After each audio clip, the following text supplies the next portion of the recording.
right, thank you very much. Um, I'm very glad that you started this discussion by talking about this concept of Ubuntu, and you mentioned the fact that Africans have a lot of potential which they are not using. I want to say that the fact, I mean, a lot of Africans in many African countries, many have gone to school, many have gone to university, many have bachelor's degrees and master degrees and even PhD degrees, which they're not using. When I look at it, I think the problem is the kind of education that we're being taught. We've been taught to be highly literate, to be able to read and write. We've not been taught on how to use that knowledge. We've been taught to write and pass exams, but not taught how to use the knowledge to become good citizens, to become productive citizens in the community. And I think, this is why we need to go back. I mean, with the Osiri University, I think we need to look at these gaps in the education that we've been having.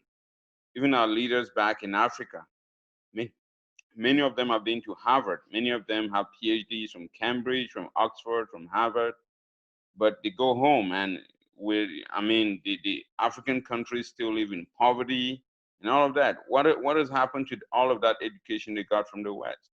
So I think we need to look at the gaps in education, application of the educational knowledge that we have.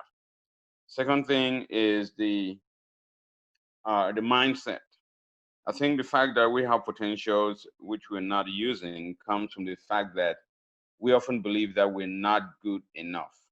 I think that's a problem. We think we're not good enough.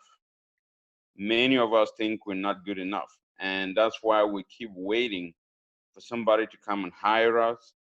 We keep waiting for somebody to give us a job instead of going out using the knowledge that we've acquired to create jobs for ourselves and create jobs for others. And I think it's also what has been happening, like you talk about black folks, the poorest people, I mean, the least they have, I mean, they're backward.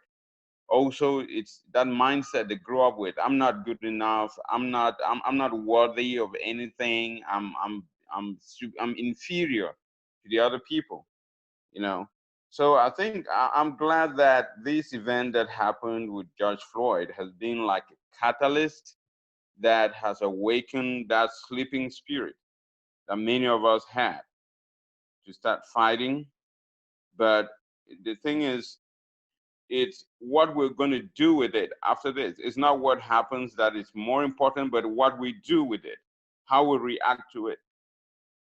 And if we don't wake up by ourselves, if we don't stand up first, then we don't take much advantage of this. I mean, I've seen a lot of people of our black folk pledging millions of dollars for education, for racial equity, for all of that.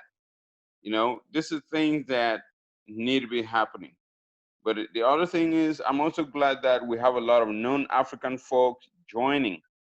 And this is to tell us that it has to be something we need to bring in allies. Because if we are just like, okay, it's going to be African, African, it's going to be, people might tend to see it that it's a matter of black and white, black versus white.